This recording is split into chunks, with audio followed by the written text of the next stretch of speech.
ॐ भद्रं कर्णेभिः शृणुयामदेवा भद्रं पश्येमाक्षभिर्यजत्राः स्थिरैरङ्गैस्तुष्टुवागंसस्तनूभिः व्यशेमदेवहितं यदायुः स्वस्ति न इन्द्रो वृधश्रवाः स्वस्ति न पूषा विश्ववेदाः स्वस्ति नस्तार्क्ष्यो वरिष्ठनेमिः स्वस्ति नो बृहस्पतिर्दधातु।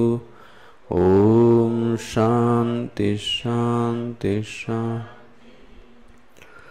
प्रज्ञानांशु प्रदाने स्थिरचरनिकर व्यापभिर्व्याप्य लोकान् भुक्त्वा भोगांस्थविष्ठान् पुनरपि दृष्टो भासितान् कामजन्यान् पीत्वा सर्वान् विशेषान् स्वपिति मधुरभुङ् मायया भोजयन्नो माया संख्यातुरीयं परममृतमजं ब्रह्म यत्तन्नतोऽस्मि। यो विश्वात्मा विधिज विषयान् प्राश्य भोगांस्थविष्ठान् पश्चाद् अन्यान् स्वमिति विभवान् ज्योतिषा स्वेन सूक्ष्मान् सर्वानेतान् पुनरपि शनैः स्वात्मनि स्थापयित्वा हित्वा सर्वान् विशेषान् विगतगुणगणः पात्वसौ नस्तुरीयः पात्वसौ नस्तुरीयः। ओमिति एतदक्षरम् इदगं सर्वं तस्योपव्याख्यानं भूतं भवद्भविष्यदिति सर्वमोङ्कार एव यच्चान्यात्रिकालातीतं तदप्योङ्कार एव सर्वगं हि तद्ब्रह्म अयमात्मा ब्रह्म सोऽयमात्मा चतुष्पात् जागरितस्थानो बहिष्प्रज्ञः सप्तांग एकोनविंशतिमुखः स्थूलभुग्वैश्वानरः प्रथमपादः स्वप्नस्थानो अंतःप्रज्ञा सप्तांग एकोनविंशतिमुखः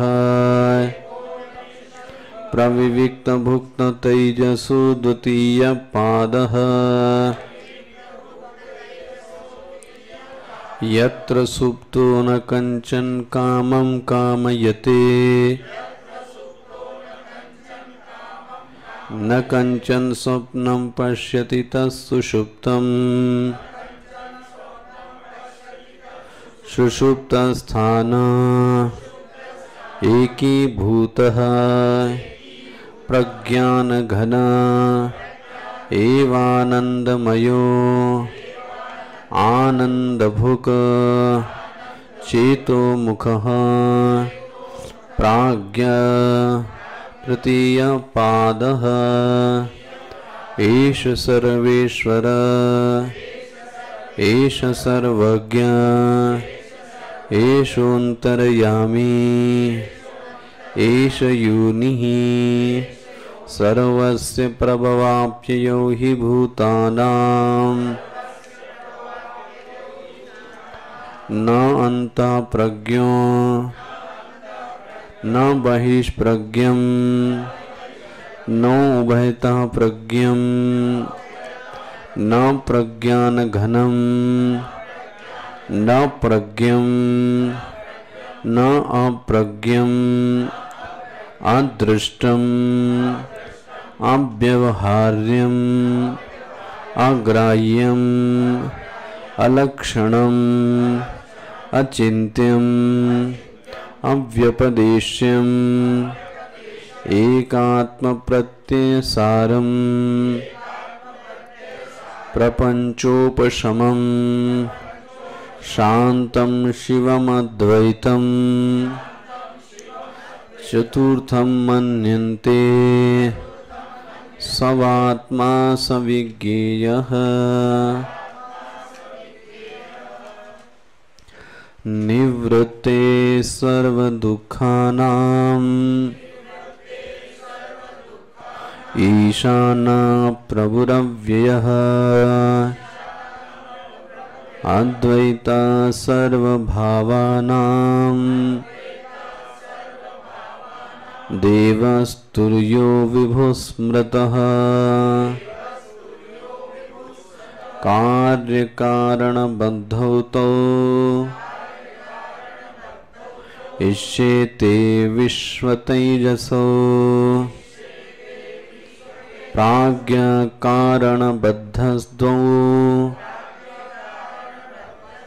तौ तुर्ये न सिद्ध्यतः नात्मानं न पराश्चैव न सत्यं नापि चान्द्रतम् प्राज्ञ किंचन संवेति तुर्यं तत्सर्वदृक् सदा द्वैतस्य अग्रहणं तुल्यम् उभयो प्राज्ञतुर्ययोः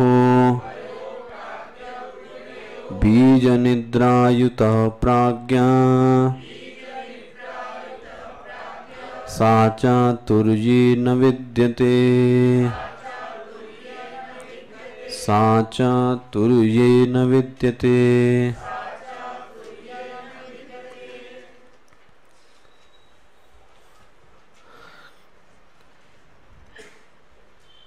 निवृत्तेः सर्वदुःखानां ईशानः प्रभु अव्ययः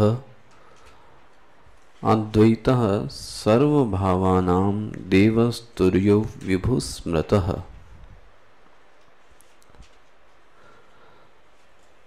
मांडुक्य उपनिषद में दुख की परिभाषा को एकदम ही बदल के प्रस्तुत किया।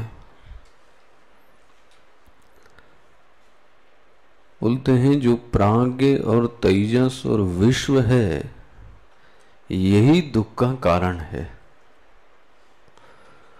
जब तक कोई साधक अपने को प्राज्ञ तेजस और विश्व की अनुभूति से बांधता है या वो ये समझता है कि मैं प्राज्ञ हूँ या मैं तेजस हूँ या मैं विश्व हूँ, बोलते हैं वो सदैव दुखी रहेगा।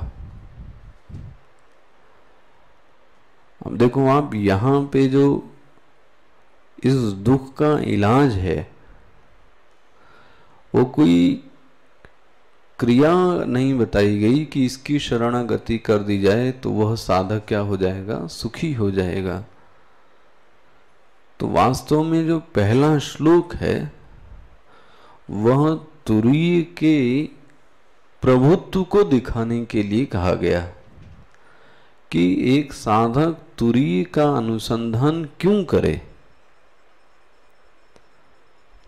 साधक को तुरीय के अनुसंधान करने से क्या मिलेगा, तो तुरीय के प्रभुत्व को दिखाने के लिए ये मांडुक्य कारिका का ये पहला श्लोक है। व्यक्ति कहीं न कहीं से किसी न किसी से दुखी तो है, लेकिन वह जो दुख का इलाज करता है वो किसी न किसी क्रिया में ही करता है। यहां कहते हैं दुख का कारण जीवत्व है। बन गया ना। वास्तव में जो दुख का कारण है वह कोई क्रिया नहीं या कुछ नहीं, सिर्फ दुख का जो कारण है वो जीवत्व है। जीवत्व मतलब क्या? बोले प्राग्ञ, तेजस और वश विश्व, यही जीवत्व है। देखना जरा, प्राग्ञ, विश्व और तेजस, इसी को जीवत्व का भाव कहते हैं। जब तक ये जीवत्व का भाव है तब तक वो साधक दुखी होता रहेगा। आप सोचो किस समस्या का हल यहां पर है? सोच के देखो। तो ईश्वर के मिलने के बाद भी हो सकता है वह व्यक्ति दुखी रहे, ये भी संभव है। ईश्वर से मुलाकात हो जाने के बाद भी वह व्यक्ति दुखी रह सकता है। उदाहरण,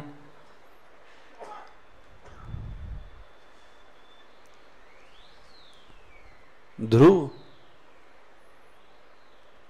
अगर आप भागवत पढ़ें तो ध्रुव को बेहद अफसोस है कि भगवान के मिलने के बाद भी मैंने क्या किया, क्या मांगा। और वो रो के कहता है कि जितनी साधना थी वो सब की सब मेरी क्या हो गई, चली गई। और वो अब जो मिल गया सो मिल गया। मतलब ईश्वर के मिलने के बाद भी व्यक्ति दुखी रह सकता है, क्योंकि जीवत्व का इलाज ईश्वर का मिलन नहीं है।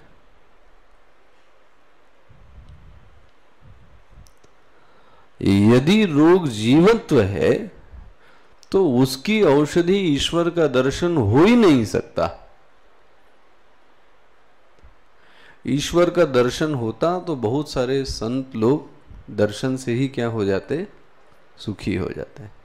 उसके बाद भी चित्त में क्या आता है, दुख आए, क्योंकि दुख का इलाज ईश्वर दर्शन है ही नहीं। ईश्वर दर्शन पुण्यों का प्रताप है। ठीक है, पुण्य आपके अच्छे थे इसलिए मिल गया। उसके बाद और अगर इससे भी खरी कोटि जो सच कहा जाए, इससे भी एक कदम आगे कहा जाए, ये दुख तब तक रहेगा, या जो वेदांत का उच्च साधक है वो इस निष्कर्ष पर पहुंचता है कि जब तक शरीर से अभिमान है तब तक वह व्यक्ति दुखी रहेगा। अब इसमें आप सोचो, भक्ति कहां से आएगी, शरणागति कहां से आएगी? सोच के देखो। मतलब यदि शरीर है तो दुख तो फिर आएगा ही आएगा। और शरीर होवे, लेकिन शरीर होने के साथ साथ उस शरीर के अभिमान को भी मैं क्या मानूं, सत्य। मतलब शरीराभिमानी ही दुख का कारण है। इसी शरीराभिमानी के तीन रूप दिखाए गए। ठीक है, कारण शरीराभिमानी को, हाँ जी, प्राग्ञ कहा गया। सूक्ष्म शरीराभिमानी को तेजस कहा गया। स्थूल शरीराभिमानी को विश्व कहा गया। हैं क्या ये शरीराभिमानी? देखो, अब ये बहुत बड़ा निश्चय है कि व्यक्ति ये माने कि यह शरीर ही, यह शरीर का बंधन ही दुख का कारण है। बना ना? जब जब शरीर होगा, आप देखना गीता में भगवान बोलते हैं द्वंद्व तो आएगा ही आएगा। मतलब मुक्ति का मतलब यह है कि द्वंद्वों से व्यक्ति छूट जाए, यही है ना। द्वंद्वों से व्यक्ति छूट जाए। द्वंद्व मतलब क्या? तो सफलता है तो फिर असफलता भी है, फिर सर्दी है तो फिर गर्मी भी है, मान है तो फिर अपमान भी है, ठीक है ना, शत्रु है तो फिर मित्र भी है। इसको बोलते हैं द्वंद्व। ठीक है ना, आपने भगवान ने शीतोष्ण सुख दुख, भगवान बार बार ये बोलते द्वंद्वई विमुक्ता। द्वंद्व उसी को प्रभावित करता है जो शरीर से जुड़ा हुआ व्यक्ति होवे। शरीर से जुड़ा मतलब क्या, उसका जीवत्व जीवित है। मैं यदि कहूं तो भक्ति में भी जीव का जीवत्व जीवित है, शिथिल हो गया, मरा नहीं है। मैं ये लाइन फिर से रिपीट करना चाहूं, भक्ति में जीव का जीवत्व तो मरा नहीं है, फिर क्या हुआ, बोले शिथिल हो गया। एक हुआ कि अभिमान का नाश और एक हुआ अभिमान का, देखो जी यही दोनों में अंतर है। वो भक्त वाला भी क्रोधी अभिमानी बहुत बुरी तरीके से हो सकता है। क्यों? क्योंकि अभिमान उसका मरा, ढीला हो गया। तो मांडू की तो स्पष्ट कहता है, जीव के दुख का कारण यदि वह ये माने कि जब ये शरीर है और इस शरीर से अभिमान करके बैठे हैं तो शरीरा अभिमानी सदैव दुखी होता रहेगा, क्योंकि दुख तो न आने का कोई कारण है नहीं। बना ना? आप इसका कारण सोच के देखो कि शरीर परिणाम किसका है। मतलब सीधे सीधे आप सिर्फ कर्म कहेंगे तो सत्कर्मों का परिणाम नहीं है। यदि सत्कर्मों का ही परिणाम होता तो देवता बनता, बन गया, और दुष्कर्मों का परिणाम होता तो फिर जानवर बनता। देखो जी, ये जो मनुष्य योनि है, मनुष्य का जो शरीर है, ना तो वो पूर्णतः सत्कर्मों का परिणाम है, ना तो पूर्णतः वो दुष्कर्मों का परिणाम है। फिर बोले ये दोनों मिश्रित हैं। देखो जी, अब आप सोचो, फिर द्वंद्व नहीं आएगा। ये जो आया ही है, ये सत्कर्म और दुष्कर्म, इसको बोलते हैं मिश्रित कर्मों का परिणाम। तो फिर जब जब ये शरीर है तो फिर सुख भी आएगा, फिर दुख भी आएगा। तो इलाज तो इसका यही है कि मैं इस शरीर के भाव से मुक्त हो जाऊं। कब? कब? शरीर के रहते ही। देखो जी, इसी शब्द को बोला जीवन मुक्ति। विदेह मुक्ति भी है मरने के बाद, बट उसका क्या आनंद? विदेह मुक्ति का क्या आनंद? जीते जी मैंने देख लिया कि मैं मुक्त हो गया और मैंने उस मुक्ति के आनंद को भी चखा। इस आनंद को बोलते हैं जीवन मुक्ति। अब कोई ये भी सोच सकता है कि यदि शरीर दुखों का कारण है तो शरीर का क्या कर दूं मैं? बोलो नहीं, तो भी नहीं हो सकता। देखो, क्योंकि शरीर का नाश हुआ,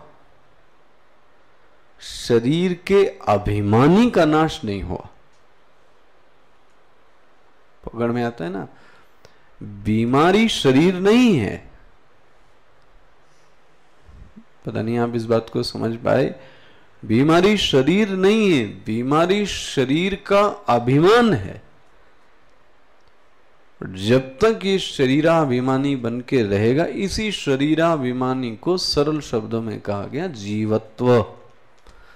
जब तक ये जीवत्व है, ईश्वर नाम की कोई चीज इसकी मदद कभी नहीं कर सकती। ईश्वर का आशीर्वाद इस जीवत्व के नाश के लिए सहायक हो सकता है। सिर्फ देखना, सहायक। नाश तो खुद को क्या करना पड़ेगा? खुद ही करना पड़ेगा। एक ज्ञान एक ऐसा मार्ग है जिसमें आपको खुद ही खाना क्या करना पड़ेगा? खाना पड़ेगा। किसी के खाने से आप तृप्त, वो तृप्ति झूठी मूठी होती है कि आपने खा लिया तो मेरा भी पेट क्या हो गया? भरता उरता नहीं। आप थोड़ी देर में फिर क्या लगती है? भूख लगती है। तो मांडुक्य की पहली कारिका आप देखो, वो कहती है कि निवृत्ते सर्व दुखानाम, सभी दुखों की निवृत्ति हो सकती है। बोले दुख कौन है? बोले प्राज्ञ तेजस विश्व लक्षणानाम सर्व दुखानाम। और प्राज्ञ और तेजस विश्व तब तक बने रहेंगे जब तक ये देह, बोलो जी, रहेगी। नहीं है?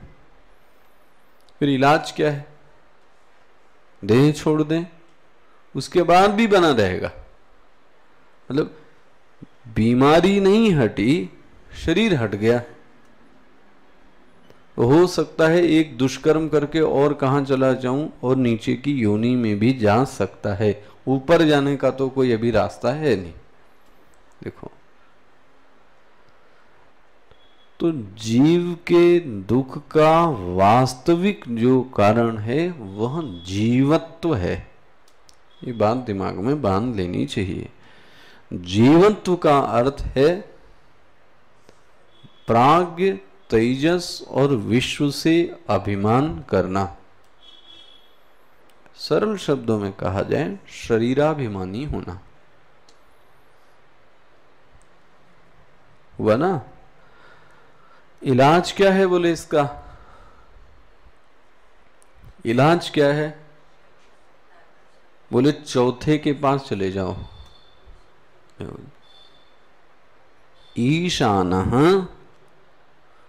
प्रभुः अव्ययः। देखो जी, ये वो उस ईश्वर के लिए नहीं है, ध्यान रखना। प्रभु वो समर्थ है, और वो जो समर्थ है वो कभी बदलता नहीं है, इसलिए उसका नाम दे दिया अव्ययः। देखो जी, वह जो तत्व है वो कभी बदलने वाला नहीं है, इसके लिए स्पष्ट बोलते हैं अव्ययः। कौन है? बोले बहुत सारे देवताओं की तुमने पूजा की, एक देवता रह गया। कौन सा देवता? बोले तुरीय। देखो जी, वही है चौथा। अद्वैतः सर्वभावानां देवः तुर्यो। जीवत्व के दुख का इलाज तुरीय है, वना?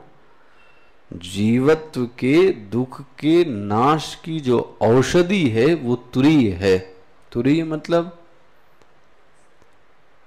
मैं ऐसी स्थिति में पहुंच जाऊं जहां मुझे प्राज्ञ, तेजस और विश्व का कोई अभिमान न होवे। ध्यान रखना, शरीर रहते ही। ये मत सोचना शरीर छोड़कर, शरीर के रहते ही मैं इस तुरीय भाव में स्थित हो जाऊं, इसको बोलते हैं शरणागति हो गई, खत्म हो गया केस। ये श्लोक समझ में आता है आपको क्या? तो वेदांत कहता है कि जीव के सभी दुखों का कारण जीवत्व है। जीवत्व के दुख का नाश तुरीय में ही हो सकता है। तुरीय कैसा है? बोले विभू है। विभू है मतलब तो तुरंत एक मुंह से एक शब्द निकलता है, व्यापक है, ये निकलता है ना। तो भाष्यकार ने इसमें बोला व्यापक है, इसका मतलब कोई चीज व्यापक होगी, हाँ, तो किसी न किसी चीज में व्यापक होगी। देखो जी, ना विभू का अर्थ समझना, यहाँ पे क्या कहा गया है। भाई आकाश व्यापक है, अगर देश ना होवे तो, मतलब व्यापक तभी होता है जब उसके लिए व्याप्ति का व्याप्य कोई आधार होता है, तभी तो वो चीज क्या होगी, व्यापक होगी। मतलब व्याप्य और व्यापक हुआ कि नहीं हुआ?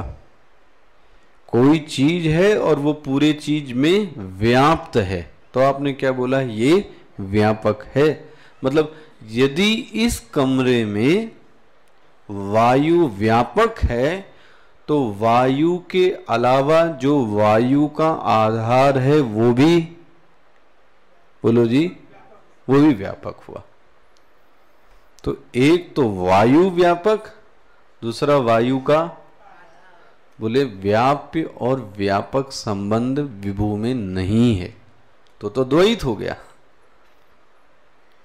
पकड़ में आता है ना? जो हम समझते हैं कि वो सब दूर गया हुआ है, सब दूर गया हुआ है मतलब उसमें कोई आधार तो कोई है, फिर वो सब दूर गया हुआ है। बोले फिर इसका अर्थ क्या हुआ? जैसे कि रज्जू में जो सर्प है वो पूरा क्या है, व्याप्त है। बोले सर्प सत्य नहीं है, रज्जू सत्य है। बना जरा देखना, दिखता है कि जितनी बड़ी रज्जू है उतना बड़ा ही क्या है, सर्प। तो सर्प पूरा व्याप्त है किसमें, रज्जू में। सच्चाई ये है कि सर्प नाम की कोई चीज तो चारों तरफ है क्या, वो रज्जू ही, सर्प नहीं। इसी तरह से यहां पर उसके अलावा कोई और दूसरी चीज है ही नहीं। देखो जी, उसके अलावा कोई दूसरी चीज है ही नहीं। इस दूसरी चीज के न होने को क्या बोला गया, यहां विभू कहा गया। देखो ये बात समझ में आई क्या कहा जा रहा है? तो आप कहीं व्याप्य और व्यापक संबंध में, जैसे ईश्वर पूरी दुनिया में क्या है, तो कौन कौन व्यापक हो गया? एक तो दुनिया भी हुई, क्योंकि जहां जहां दुनिया है वहां वहां, इसका मतलब दुनिया भी है और दुनिया में, बोलो जी, मैं कह रहा हूं जहां जहां जल है वहां वहां लहर है, ऐसा नहीं है। दुनिया ही ईश्वर है, लहर ही जल है। लहर और जल दो अलग अलग नहीं हैं, तो जगत और ईश्वर दो अलग अलग, तो अद्वैत स्थित हो पाएगा। इसीलिए अद्वैत सर्वभावानाम, कौन है, तुरीय, कैसा, विभू। विभू अर्थ व्यापक कोई ऐसा ना ले ले जिसमें व्याप्य और व्यापक का क्या हो, संबंध होवे। हो गया कि नहीं हो गया? तो साधक के लिए दुख का इलाज है, वो कहता है ना, कहाँ जाऊं, काशी कहूं, मैं किसके पास जाऊं, मैं किससे कहूं, मैं क्या कहूं। देखना, वो वही साधक है जो इस दुनिया से क्या हो चुका है, ऊब चुका है। जो इस दुनिया से ऊब चुका है, उसको पता है वही जन्म वही मृत्यु, फिर वही पूरा चक्र घूमते घूमते घूमते वो परेशान है। उसकी नजर में आता है कि इस चक्र से मुक्ति का उपाय क्या होगा। अब जिसको यह शरीर ही अच्छा प्रेमास्पद लगता है, ठीक है, उसके लिए तुरीय नहीं, ठीक है ना। जिसको ये शरीर अच्छा लगता है, मैंने बोला ना, व्यक्ति अपने दुख को भी इंजॉय करता है। ये मत बोलना आप, वो रोता है, लेकिन रोने में भी अंदर से पता है खुशी है। जरा देखना, हम लोग आप कर दुख में भी वो सुख अंदर से लेता है। नालायक कितना है आप सोचो। दूसरा वाला क्या हो रहा है उसके दुख में, और वो अंदर से क्या हो रहा है कि मेरे दुख में ये भी पर्सन अब क्या हो गया, वाह। ऐसे स्वामी जी बोलते हैं, ऐसे व्यक्ति को एकदम, जिसको बोलते हैं ना चढ़ाने की जरूरत नहीं, उसको भगा देना चाहिए। वो अपना वायरस यहां भी छोड़ के चला जाएगा। आप भी दुखी हो, अंदर तो वो सुखी है। देखना, व्यक्ति बोलते ना मैं रो के क्या हो गया, तो तुम तो रोए, बट दूसरे को क्या कर दिया तुमने। अब आप तो हल्के होके चले गए, और वो वाला तो कोई रोए तो भी आप ये मत समझना, ध्यान रखना कि ये दुखी है। नो, वो उसको भी क्या करता अंदर ही अंदर एंजॉय, और थोड़ी देर बाद वो आपको हंसता खिलता मिलेगा वहां पे। तो इस चक्कर में फंसने की जरूरत ही नहीं। Don't be emotional. रोन दो, रोन दो इसको, थोड़ी देर बाद चुप हो जाएगा अपने आप।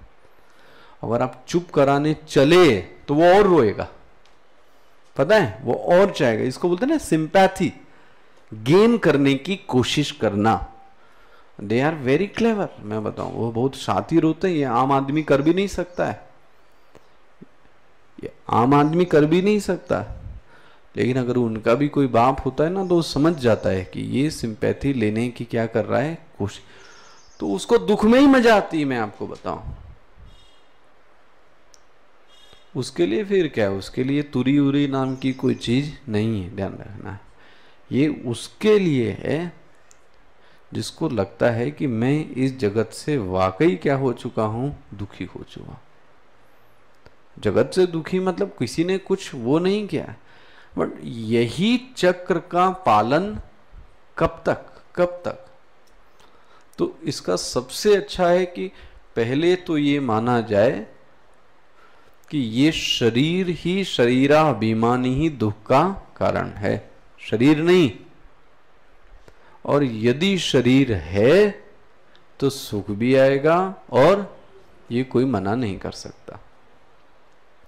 तो जब दुख आएगा तो दुखी हो फिर, और सुख आएगा तो फिर, तो सुखी दुखी, दुखी सुखी, ऐसा जिसको बोलते ना ऊपर नीचे, नीचे ऊपर, एक सीधा सरल रास्ता नहीं है जहां वो सदैव कैसा रह सके, आनंदित हुआ ना। तो जीवत्व का भाव ही दुख का कारण है, पहली बात। जीवत्व का इलाज तुरीय है। तुरीय मतलब ऐसी स्थिति में स्थित हो जाना कि मैं विश्व, तेजस और प्राग के अभिमान से मुक्त हूं। हो गया। ये कौन है बोले, जागृत विश्व, ये विश्व, तेजस और प्राग, बोले इनके बारे में ही बताता हूं। देखो ये कारिका क्या कहती है, कार्य कारण बद्धौ तौ। देखो जी, कार्य और कारण से बद्ध हैं। देखो जी, कौन कौन, बोले विश्व, तेजसौ। हो गया। तो श्लोक मिला आपको कि नहीं मिला, दूसरा श्लोक है, कार्य कारण बद्धौ तौ, कार्य और कारण से बद्ध हैं, बंधे हुए हैं। कौन, विश्व और तेजस। लेकिन जो एक है वो सिर्फ कारण से बद्ध है, कार्य से बद्ध नहीं है। बोले वो कौन है, प्राज्ञ। जो आप कल पूछ रहे थे ना, प्राज्ञ दुख का कारण कैसे है, वो देखो अभी आया। प्राज्ञ कारण बद्धस्तो। हो गया ना। जो विश्व है और जो तेजस है वो कैसा है, वो कार्य और कारण रूपी है। तो जो प्राज्ञ है वो कैसा है, सिर्फ कारण रूपा है। लेकिन ये द्वौ तौ तुरीय न सिध्यते। तुरीय में न तो कार्य है न तो तुरीय में किसी का कारण है। पकड़ में आया क्या कहना चाह रहा है? विश्व और तेजस में कार्य और कारण है, तो फिर प्राज्ञ में सिर्फ कारणत्व है, लेकिन तुरीय में ना तो कार्यत्व है ना तो कारणत्व है। जरा भाष्य देखिएगा इसका क्या है। विश्वादीनाम सामान्य विशेष भावो निरूप्यते। विश्व आदि, विश्वादि मतलब विश्व और तेजस के एक सामान्य विशेष भाव को दिखाने के, और क्या स्टैब्लिश क्या करना है? तुरीय मिल गया, याथात्म्य, तुरीय के ज्ञान को लाने के लिए इनकी चर्चा की जा रही है। ध्यान रखना, क्यों? क्योंकि दुख का जो इलाज है वो कौन है? तुरीय है। बन गया ना? दुख का जो इलाज है वो तुरीय है। तुरीय के ज्ञान को कराने के लिए कौन पढ़ाया जा रहा है? विश्व, तेजस और प्राग, वरना इनकी कोई जरूरत नहीं है। मिला? ये मैं देखना जरा, तुर्य याथात्म्य अवधारणार्थम, तुरीय तत्व के अवधारण करने के लिए निरूप्यते, इनका निरूपण किया गया। किसका? विश्वादीनाम। अच्छा जी। कार्यम क्रियते, कार्य मतलब क्या? बोले जो फल। देखो एकदम सटीक परिभाषा दी। कार्य मतलब क्या? बोले फल। कारणम करोति इति बीज भावः, कारण को क्या बोलते हैं? बीज। देखो जी, परिभाषा बदली कि नहीं बदलती? तो अब कार्य और कारण शब्द न प्रयोग करके वो ये भी बोल सकते हैं बीज और फल। क्या बोल सकते हैं? बीज और फल। अब क्या बोले? बीज और फल क्या है? ये लाइन अंडरलाइन कर लीजिएगा।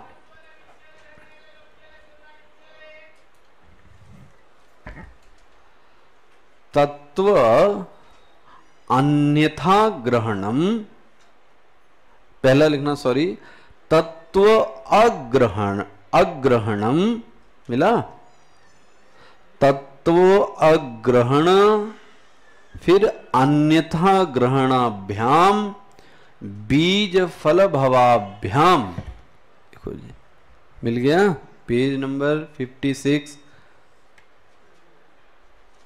पेज नंबर 56 देखिए, शुरुआत से ये अंडरलाइन कीजिएगा क्या है। तत्व अग्रहणम, इसको बोलते हैं बीज। तत्व अग्रहणम बीजम, लेकिन अन्यथा ग्रहणम इति फलम। पकड़ में आता है क्या बोला जा रहा है? दो चीजें हैं, ये मैंने पहले भी आपको समझाया है, अग्रहण और अन्यथा ग्रहण। ये दो, ये शब्द पहले भी,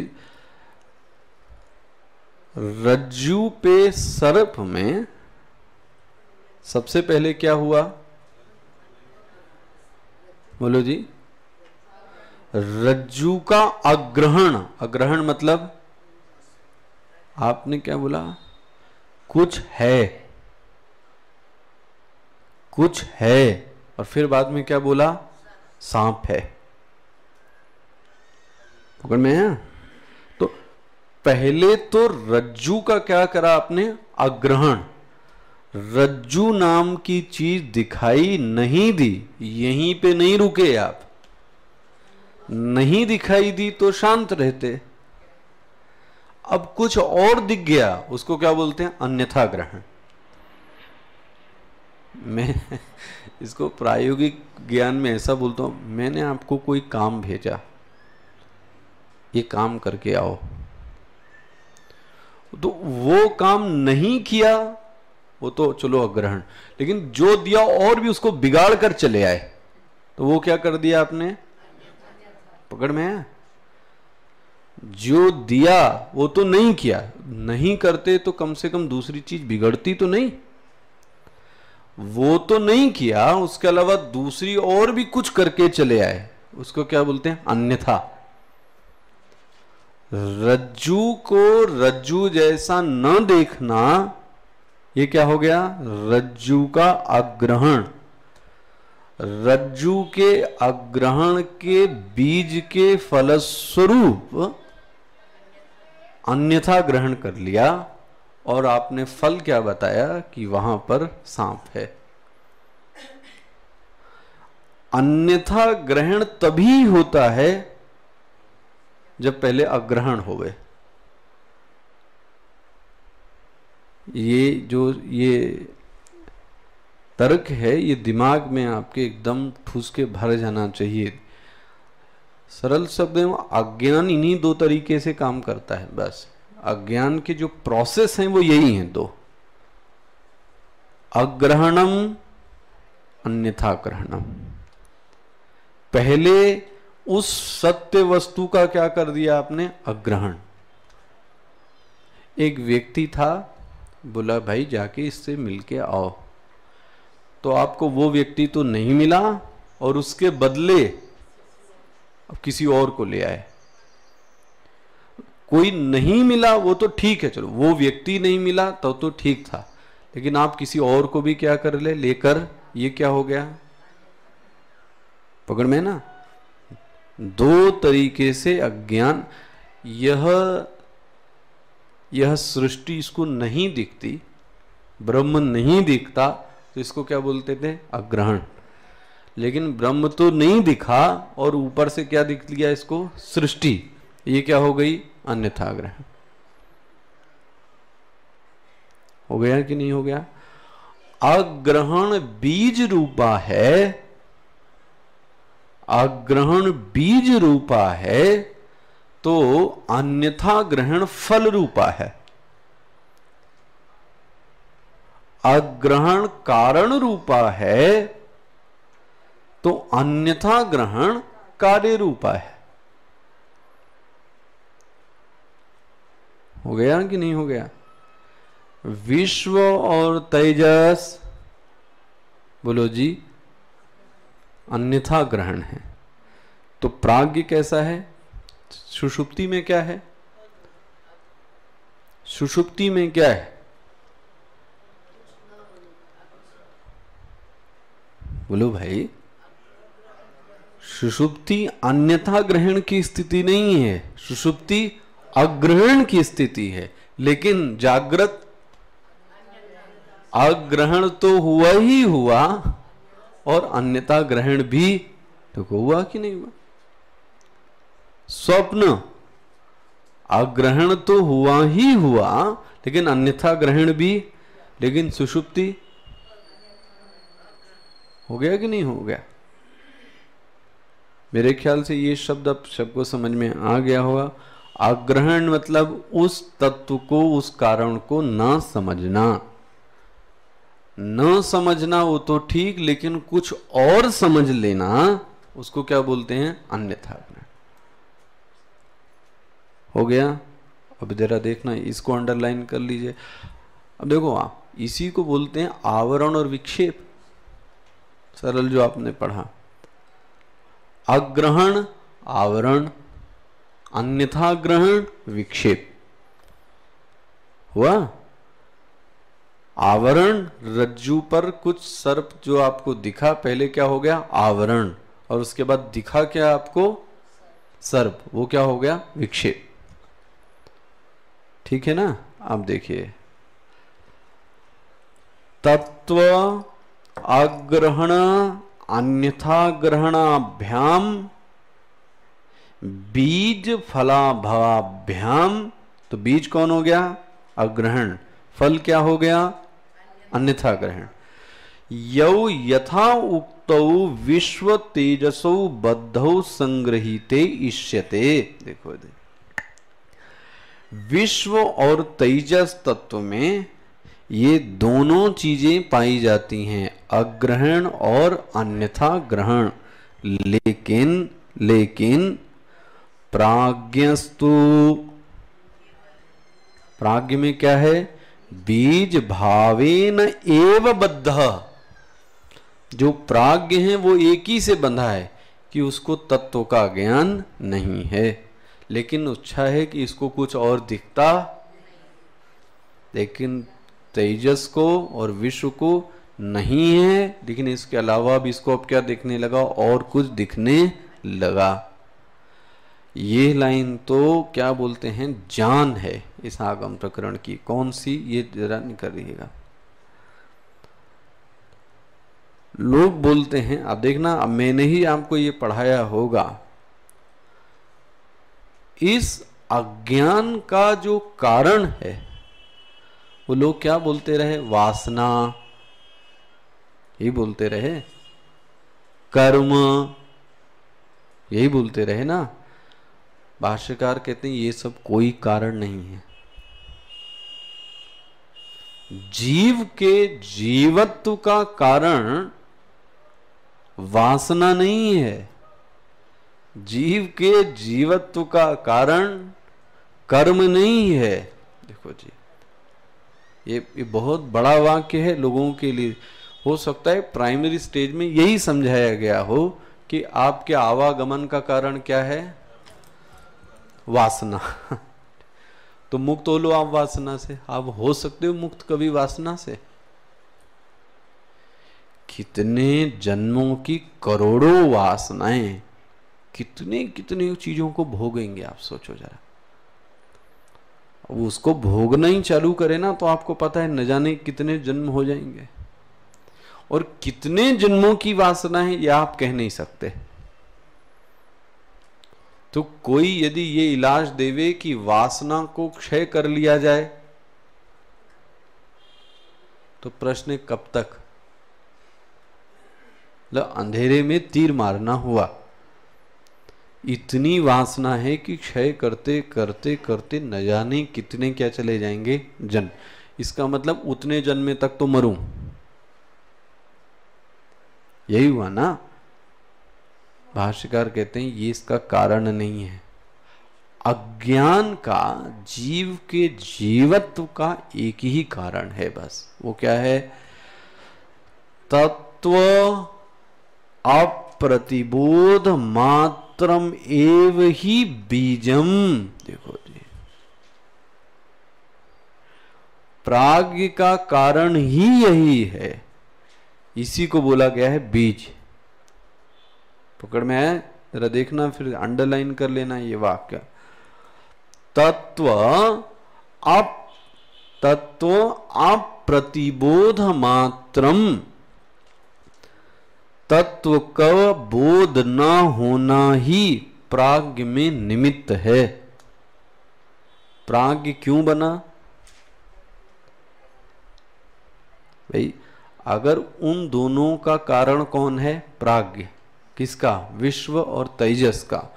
तो प्राज्ञ का कारण क्या है? प्राज्ञ जो टिका है वो किस पे टिका है? तत्व का बोध न होना। देखो जी, यही तो हुआ ना। तो देखो ये लाइन, तत्व अप्रतिबोध मात्रमेव ही बीजम प्राज्ञत्वे निमित्तम। प्राज्ञ का असली कारण, जीव के जीवत्व का असली कारण, अज्ञान का असली कारण तत्व का अज्ञान है। देखो, तो जीवत्व का नाश कैसे होगा? तत्व के ज्ञान से। बन गया कि नहीं? सिर्फ ज्ञान से। इसीलिए बार देखना, मात्रम एव, जानबूझ के लिखा, एव एव यही ही है। तत्व का अज्ञान ही जीव के जीवत्व का कारण है। सरल शब्दों में कहा जाए, जीव के दुखों का कारण तत्व का अज्ञान है। जब तक इसको तत्व का ज्ञान नहीं होता, ये व्यक्ति तब तक क्या रहेगा? दुखी रहेगा। ओम पूर्णमदः पूर्णमिदं पूर्णात् पूर्णमुदच्यते पूर्णस्य पूर्णमादाय पूर्णमेवावशिष्यते। ओम शांति शांति शांति। हरि ओम। श्री गुरुभ्यो नमः। हरि ओम।